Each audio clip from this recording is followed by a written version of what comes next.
When people think about food during the Second World War, the images that usually come to mind are ration books, victory gardens, and thin soup lines in bombed cities.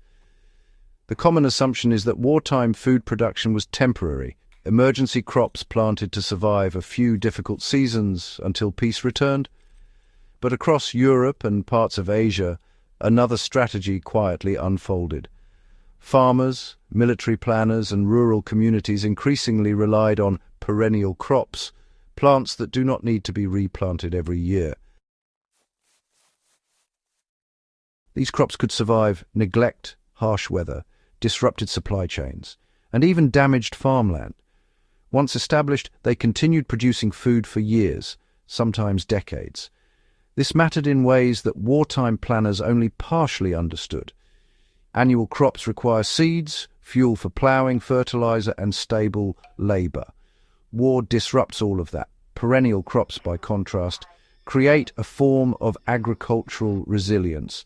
They store energy underground or in woody structures, and they return each year with minimal intervention. Some of the orchards, groves, and perennial fields planted during the war are still producing food today. More importantly, they revealed a survival principle that modern food systems often overlook. In times of instability, permanence in agriculture becomes a strategic asset. Understanding these crops is not just agricultural history.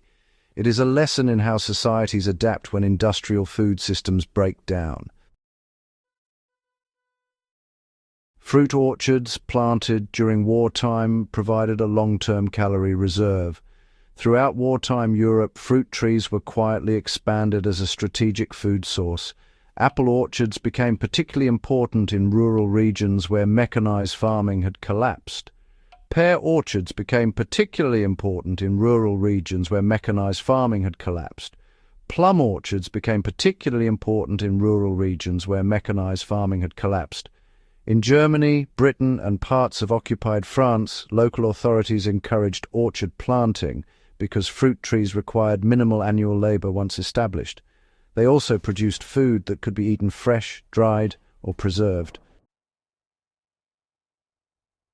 Apples were especially valuable. A mature apple tree can, produce hundreds of pounds of fruit annually and continue producing for decades. During the war, apples were dried, fermented into cider, or turned into preserves that could be stored through the winter months. Plum trees played a similar role in Central Europe. Plums could be dried into a dense, high-calorie food that traveled well and lasted for months. In rural Poland and Hungary, dried plum paste became a staple survival food during the final years of the war. The significance of orchards was not only caloric. Trees could survive periods when farmers were absent due to conscription, forced labor, or displacement.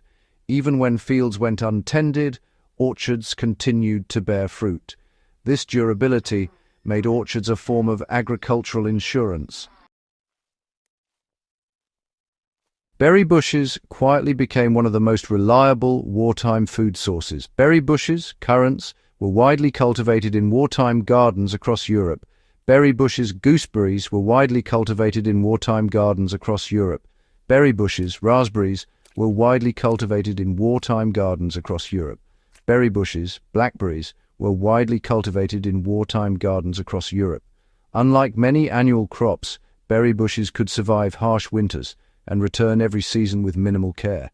They were also well suited for small spaces, which made them ideal for urban and suburban gardens during wartime shortages. Blackcurrants were particularly valued in Britain. Rich in vitamin C, they became an important nutritional supplement when citrus imports disappeared due to submarine warfare in the Atlantic. The British government even promoted black currant syrup as a nutritional drink for children. Raspberries and gooseberries were similarly useful because they produced quickly once bushes matured and required little replanting. Once a garden established berry plants, they could continue yielding fruit for decades. In many cases, wartime berry patches became permanent parts of household gardens long after the conflict ended. Rhubarb proved that hardy perennial vegetables could survive almost anything. Rhubarb was already common in northern Europe before the war, but its value became especially clear during wartime shortages. Unlike delicate vegetables that required careful seasonal planting, rhubarb thrives in cold climates and returns every year from the same root system. Once planted, it can continue producing edible stalks for 20 years or more.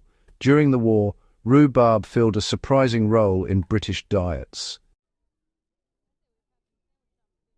Sugar was limited and fruit imports were restricted, but rhubarb could be harvested early in the growing season when few other crops were available. Its sour stalks were used in pies, preserves, and stewed dishes. While it was not calorie-dense, it provided vitamins and dietary variety when food options were limited. The broader lesson rhubarb offered wartime gardeners was simple.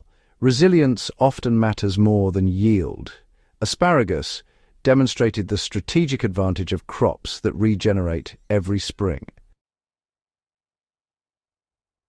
Asparagus is, well, a slow crop to establish, but once mature it can produce edible shoots for 2 decades or more. During World War II, asparagus beds became valuable assets because they required very little yearly labor. The plants remain dormant through winter and then produce edible shoots in early spring. This timing was important. Early spring was traditionally known as the hungry gap in agriculture, the period when stored winter food ran low but new crops had not yet matured. Asparagus helped bridge that gap. In Germany and parts of Eastern Europe, established asparagus fields provided one of the first fresh foods available after winter. Even when fertilizer shortages reduced yields of annual crops, asparagus beds continued producing with minimal inputs. Jerusalem artichokes, also known as sunchokes, were widely used during wartime because of their extraordinary resilience. These plants grow from underground tubers and return every year without replanting.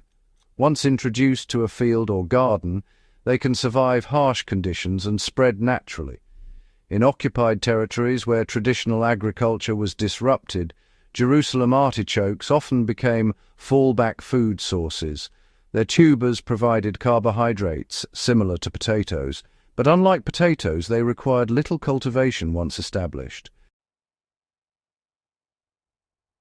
They also tolerated poor soils and cold climates, making them particularly useful in Eastern Europe. Some wartime plantings continued producing long after the war ended, simply because the plants are so difficult to eliminate once established. Nut trees represented the long-term food security that wartime planners rarely had time to consider. Walnut and chestnut trees were another important perennial resource. These trees require many years to mature, but once established, they can produce food for generations. In parts of Italy, France, and the Balkans, chestnut groves had historically supported entire rural economies. During the war, these trees became vital fallback food sources when grain supplies collapsed. Chestnuts, in particular, are nutritionally significant because they contain complex carbohydrates similar to grains. In mountainous regions of Italy and Corsica, chestnut flour was used to make bread-like foods during wartime shortages. Walnuts provided fats and proteins that were otherwise difficult to obtain in disrupted food systems. Many wartime communities rediscovered the value of these trees because they required no annual planting and were largely immune to supply chain disruptions. Perennial herbs and greens quietly supported nutrition during severe shortages. Perennial herbs such as sorrel, chives, and lovage were rarely discussed in wartime food planning, yet they played a small but meaningful role in maintaining nutrition. These plants return every year from the same root systems and require almost no cultivation. Sorrel, for example, grows early in the spring and provides vitamin-rich greens when other vegetables are unavailable. In Eastern Europe, it was commonly used in soups during wartime food shortages. Chives and other perennial herbs also added flavor to otherwise bland diets dominated by root vegetables and grains. These plants did not solve the calorie problem, but they helped prevent nutritional deficiencies that often accompany prolonged food scarcity. What wartime perennial crops reveal about long-term survival planning? The importance of these crops becomes clearer when viewed through the lens of wartime logistics. Annual agriculture depends on stable systems: seeds, fertilizer, transportation, labor, and machinery. War systematically disrupts each of those elements. Perennial crops bypass many of these vulnerabilities. Once established, they store energy underground or in woody structures and reappear each growing season with minimal human intervention. This resilience explains why traditional farming systems historically relied heavily on orchards, nut groves, and perennial vegetables. The industrial agriculture of the 20th century shifted toward annual crops because they produce higher yields under stable conditions. But wartime disruptions repeatedly demonstrated the hidden strength of perennial systems. Modern survival planners often rediscover the same lesson.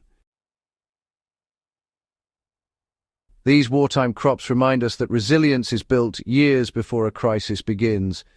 The farmers who planted orchards or asparagus beds during World War II were not always thinking about long-term strategy. Many simply worked with what they had.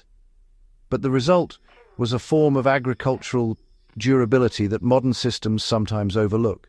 Perennial crops do not solve every problem. They take time to establish, and they cannot replace staple grains entirely.